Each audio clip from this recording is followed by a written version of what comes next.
In fighting games, the roster is the most important thing to me. If I'm gonna spend all this time learning, I really gotta like the character I'm doing so with. This leads me to Guilty Gear, a fighting game series with a great roster, full of cool, interesting, and diverse characters.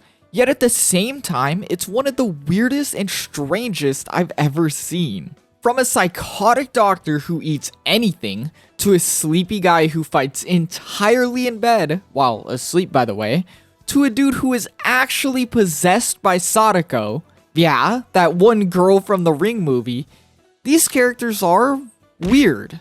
And that's not even just their gameplay, as most Guilty Gear characters have lore that makes no sense, but it's great, yet weird, really weird, but just, you gotta trust me when I say it's great, just listen, okay? Fighting games have some pretty weird stories. Not weird as in terrible, but just weird as in the longer they go on, the less sense they make. This stems from the fact that these series always want to bring back their most popular characters, but Guilty Gear takes this issue very serious.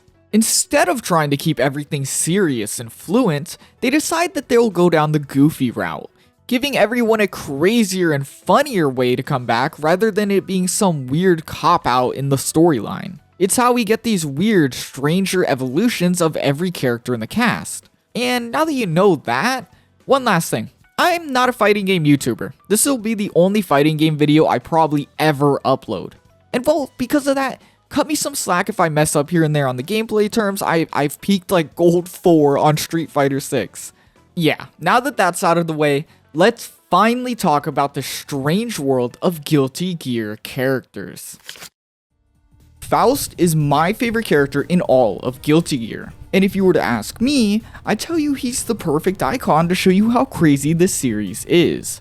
1, he's crazy, 2, he's silly, and 3, despite being a weird, insane doctor you would definitely not trust to be your own doctor, he's still lovable. Oh yeah, and he has a tragic backstory, that's pretty important to this. He basically has everything every Guilty Gear character has in one way or the other. Like, seriously, I don't think I've ever seen one character in this series that is universally hated by everyone. But well, who is Faust? Faust is this tall, lanky doctor who walks around like some sort of cryptid. And it gets even weirder, as he glides through the sky like a fish and has the weirdest crouch in the game, which I'm pretty sure is also the best crouch in the game despite his huge size. Faust also golfs? Which has no relevance to him using teleportation to act as a scarecrow out of all things. And you can't just forget about him using his scalpel to somehow be a tornado. And we're not done. He also throws things, a lot of things, like bananas, a little minion, horns, edible donuts, or, you know, 100-ton weight.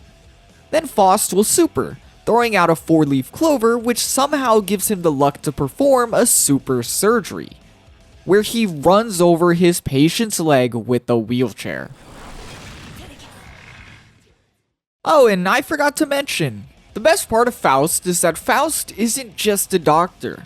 Faust is also a skilled barber, as mid-battle he will just hook you up with an afro. Yeah, look, I gave A.B.A one just to get cooked. It even pops up in her windscreen. The point is that this is pretty normal for Guilty Gear.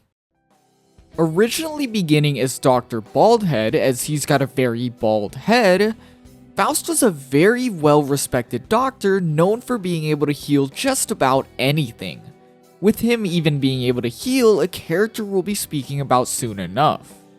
Though, one day Faust failed to save someone, a young girl who he had done everything in his power to help, but unknowns to him, her death wasn't his fault, leading him to spiral with the idea that he had been the one to kill her. This would send him into despair, leading to a road of serial killings and lockups, where one day he would find himself at the end of the Guilty Gear tournament. Somehow, at the end of the tournament, Faust has a moment where he regains his humanity, allowing him to realize everything he's been doing.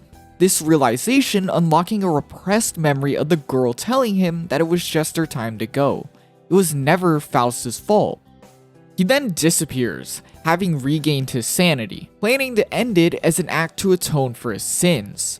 But at the last moment he's told the truth, that her death was actually caused by another. Faust had truly done nothing wrong. Rather, Eddie, or Zato, who is a whole nother freak I'm not even gonna begin to discuss, had been the one to kill her. This truth causes him to begin anew as Faust, a name I assume is related to the story of Faust, a man who made a deal with the devil for an extreme amount of knowledge. Just like Faust, who, although unknowingly, had traded his sanity to learn the truth about his patient. Now fully Faust, he returns as a doctor with the goal to treat others. Though, with newfound purpose, Faust has changed. While yes, he's still a great doctor, his troubles over the years have permanently affected him, leading to the strange, bloodthirsty doctor that slowly loses more and more of himself as the game series goes on. Ultimately, we're watching a good man fall further and further down a disparaging rabbit hole. And whether it's worth it so we can keep getting sillier and scarier Faust, well, I don't know. All I know is that they continue to make this RNG doctor even crazier and crazier. And to prove that point, let me send you off with an interesting Faust super.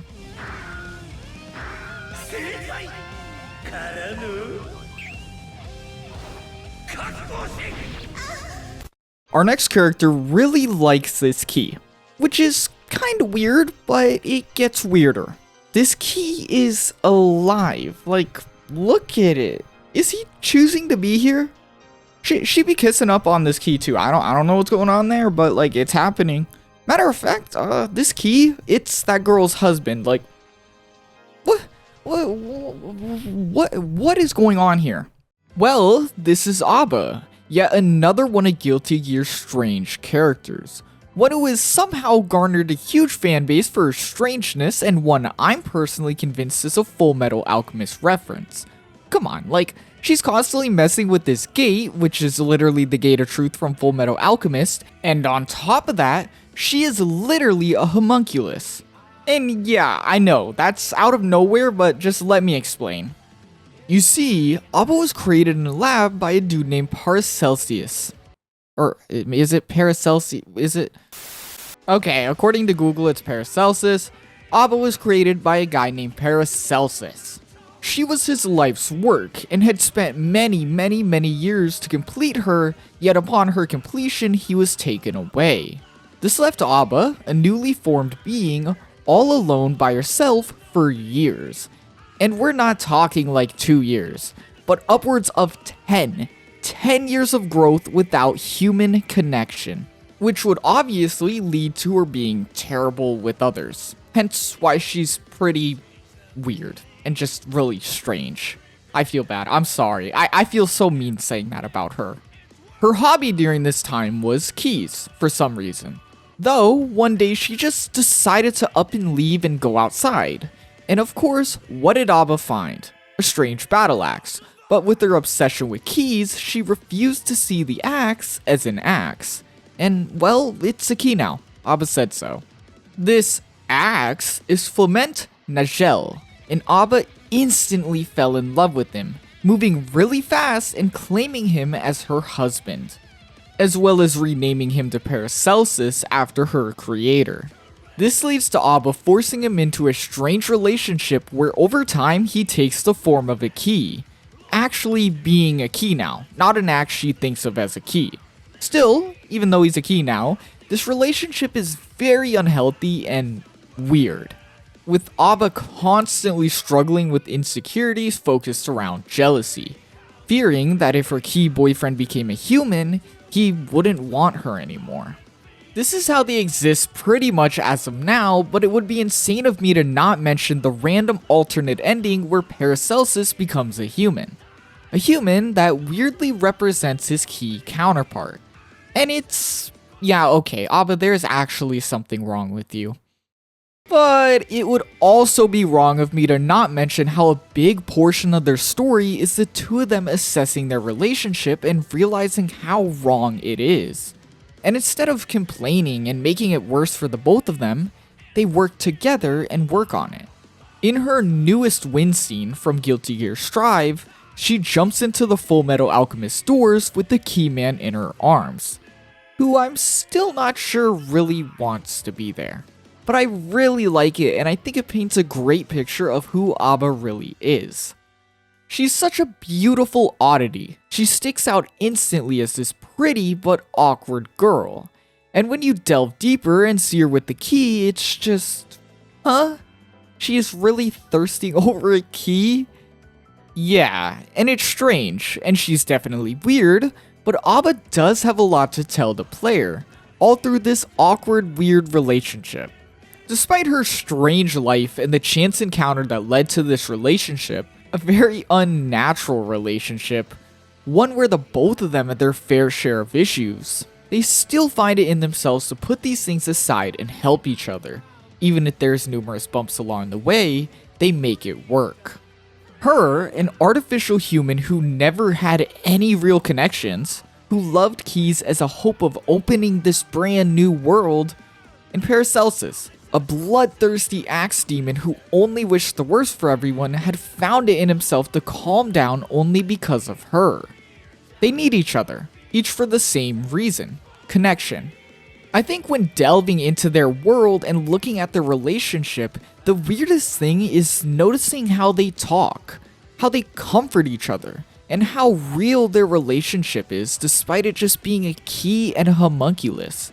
While Faust is the story of a man falling into despair and never quite making it back, A.B.A started there, yet worked so that she could never find herself there again.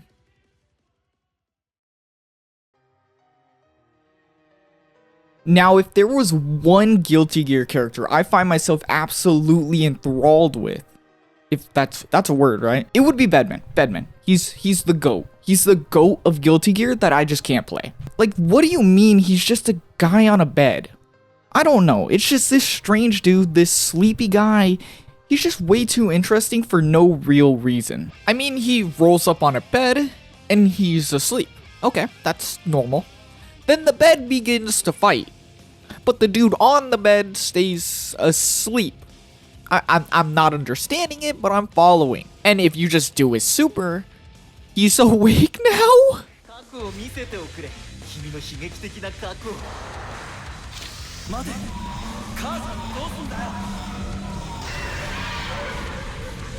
Destroy.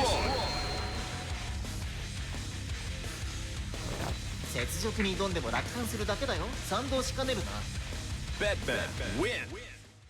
Then he comes back in Guilty Gear Strive, but it's not the same Bedman, but the same bed. Who even is Bedman? Well, Bedman, or Romeo, is basically this guy that was born so smart he literally can't wake up. Stuck in a forever coma with his sister, Delilah, who has the same condition. Delilah is also the other Bedman, by the way, the one in Strive. The two of them are so smart they somehow made a whole dream plane just exist. Though this wasn't enough, as Romeo really wanted to mess with the outside world in some way. And so he tried to do that before coming across the universal will. A being that would probably take me 10 minutes to explain, so I'm gonna just say they're God, and they're basically the reason every bad thing happens in the Guilty Gear universe.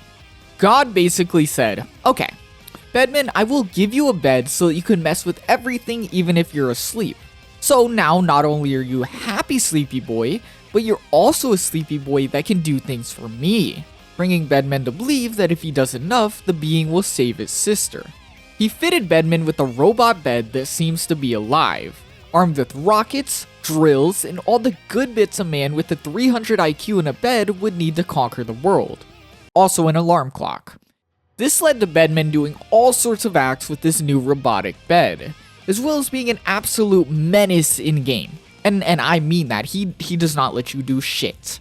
He jumps and slams down on you because I can absolutely imagine a 2-ton bed being able to do this.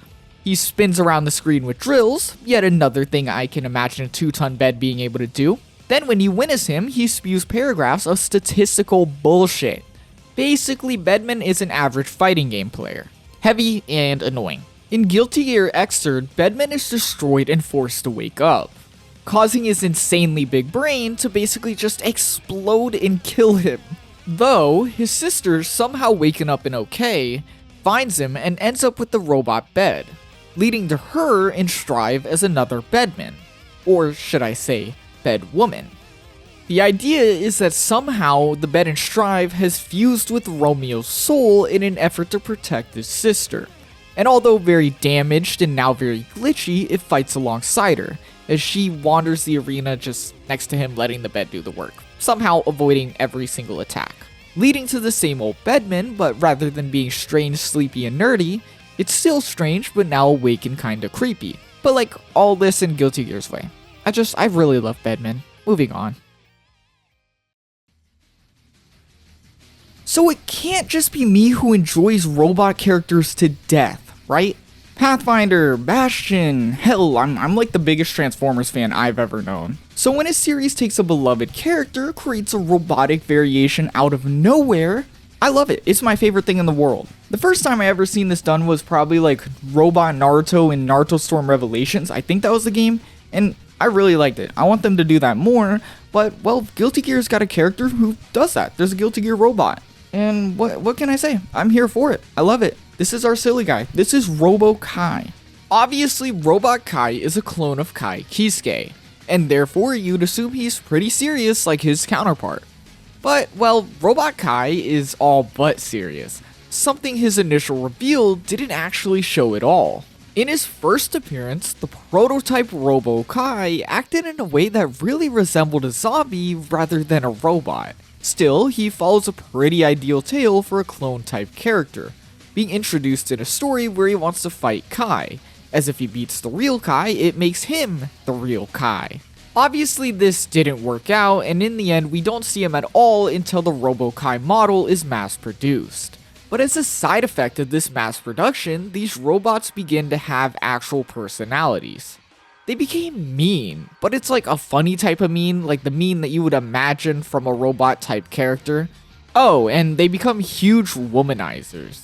This leads to the unserious funny character that is actually surprisingly serious, but something that really doesn't reflect at all in his gameplay. Him, a robot, can overheat, which is a hilarious mechanic for a game. Then, in this game, his KO attack is where he deploys a throne just out of nowhere to summon a miniature toy soldierish army from his mouth. Then, oh, you get the victory, you know it's a one-hit KO move. He turns into a helicopter and just flies away. Yeah, I'm so serious. But best of all, my favorite part of his character is his move list. All of Robo-Ky's moves are just Kai puns. He's so perfect. But I guess everyone else in the Guilty Gear world doesn't see his genius and just doesn't get it. As his model, the Robo-Ky, would just be decommissioned. Every single one of them. All of them but one. This lone robot would roam the world as some sort of gun for hire. But not for money, he doesn't need money, but rather parts, bolts, oil, things a robot would need. Yet, okay, what do you think this dude called himself? You know, this super high electro jack of all trades. Yeah, he would roam the world for years under this title, moving from location to location as sadly he just didn't really fit in. I mean, he's a robot, but like, kinda mean. But well, all good, because one day, everything changed. On a fateful day of being hassled by children like always, Robo-Ky encounters Venom. Venom seeking him out specifically for a fight with our sleepy friend from earlier, Bedman. But something I forgot to mention about our bed friend is that he can actually read minds. Yeah, just for some reason. I have no idea how, but who better to fight a mind reader than a guy without a mind? And so this duo join each other in travel. The two of them end up being pretty close, with the standout conversation being the topic of dreams. Robo-Ky's dream is to have a 12-acre tangerine farm, his own way of honoring a dead friend. And he gives a perfect set of quotes that describe why a dream is so important to him. Some really good quotes. 夢は抱く者の未来だ。未来とは明日だ。明日は日常的に訪れる。つまり夢を笑うということは、そいつ自身を笑うことと同義だからな。During the Bedman battle, he talks down to the two of them, most notably belittling their dreams. And if you've been paying attention to Robo-Ky, this is a big no-no. To Bedman's surprise, when the two children who were messing with Robo-Ky earlier show up, he actually defends them. As to him, these children represent the society that keeps him going. If they didn't build him, well, he just wouldn't exist. To him, their dreams being just as valuable as his or Bedman's. He chooses to sacrifice himself to save everyone, telling Bedman you never laugh at another's dreams, as people can fight or disagree, yet they connect more than anything. This act leaves Robo-Ky ahead, yet he uses this silly propeller from earlier to carry Venom to safety, leading to Venom opening a bakery to make the money to build our Robo friend a new body. I really like Robo-Ky's story, as it's the classic case of a non-human character being more human than the actual humans of the story. While his existence is super random and clearly started as some kind of strange joke character, one that was followed up with a hilarious moveset and foul mouth, he's weaseled his way into being a standout of the cast due to his strangely lighthearted tale. One that you wouldn't expect at all from this character, and one that I really hope comes back, as personally I just can't get enough of silly characters just like him.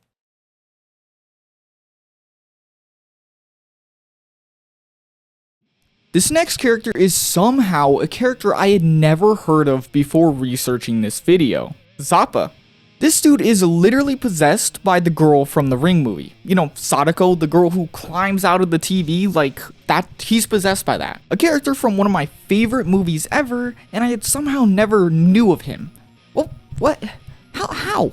Well, who is Zappa?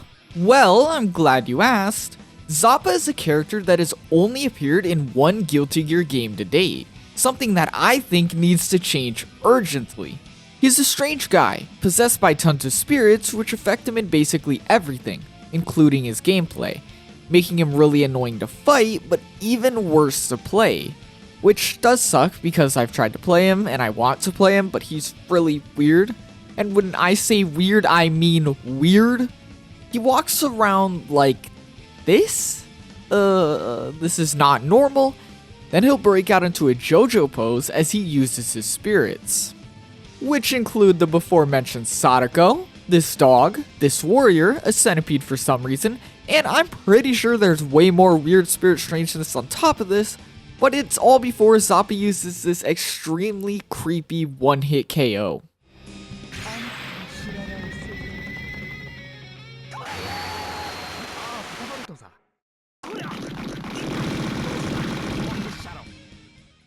Zappa started out as a quiet, normal guy until one day he found himself possessed by Sadako, which is really random, but her appearance brought on a ton of other spirits, and this obviously caused a really big problem for Zappa. Not only is being possessed pretty hard, as I'd imagine, but it was beginning to cause really serious issues for him, as there had been multiple times where he'd just black out and wake up covered in blood and injuries, leading him on a search to cure what he thought was just a normal illness. Now remember how I said Faust would cure someone we're talking about today? Yeah, Zappa sought out Dr. Faust to cure his quote-unquote illness. This leads Zappa on a search for Faust, where upon meeting him, he quote-unquote cures Zappa. Well, at first at least. Upon first impression, Zappa seems cured, and by all means he is. Until about a month later, where in a dark moment, Zappa reflects on his loneliness. His loneliness in comparison to his possession, asking if the possession was really such a bad thing. After all, before when he was possessed, he was never lonely. Even if it was a spirit, at least something was at his side. Then all of a sudden, the window creaks open. 風も吹いてないのに。まさか。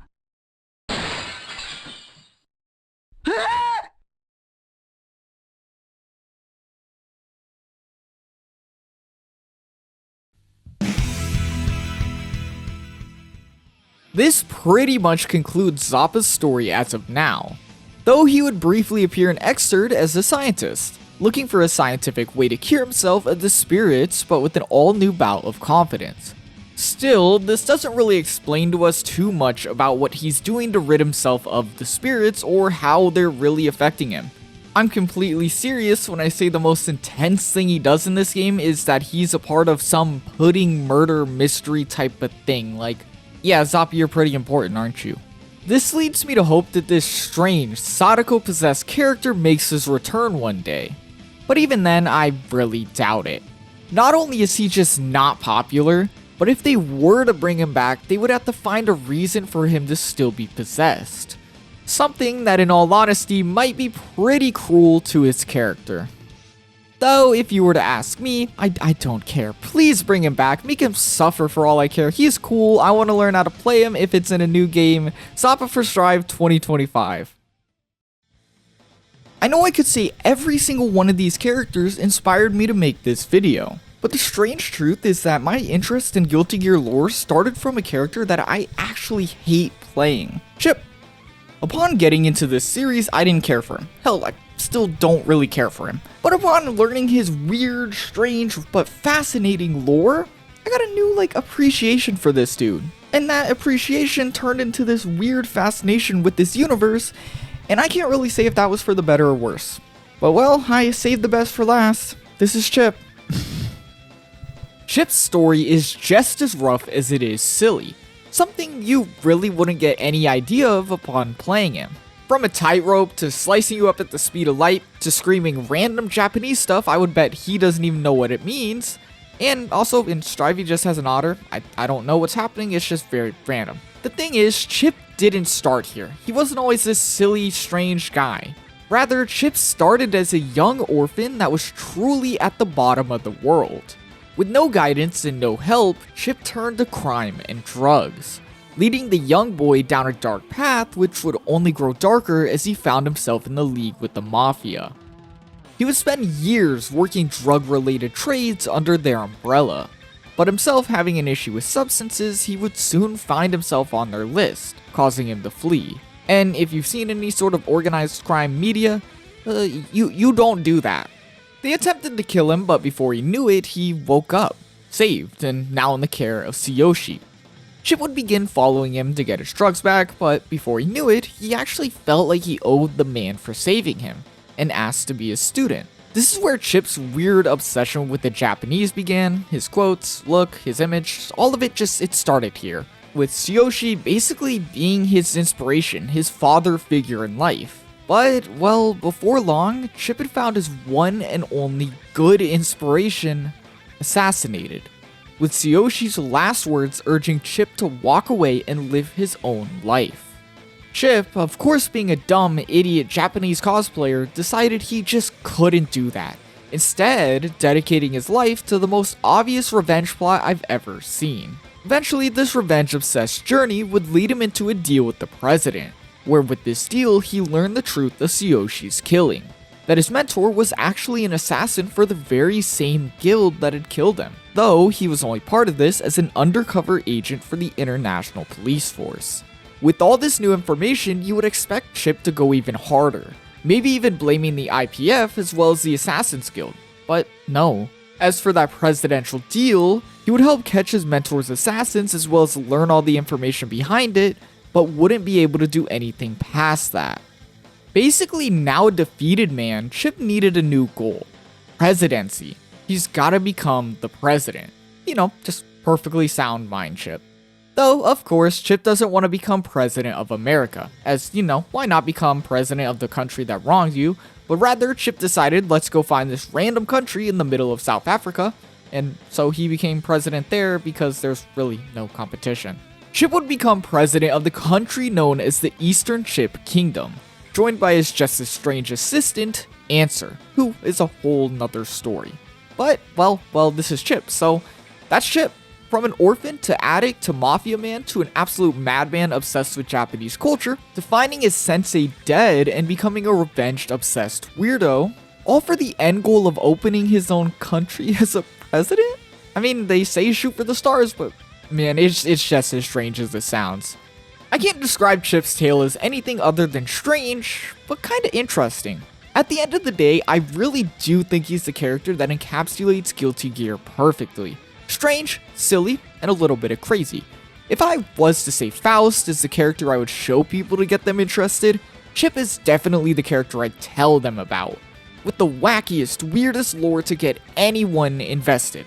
And if these two characters alone got me into this series, someone who doesn't play fighting games at all, someone who's never really been interested in them, I think it will work for anyone.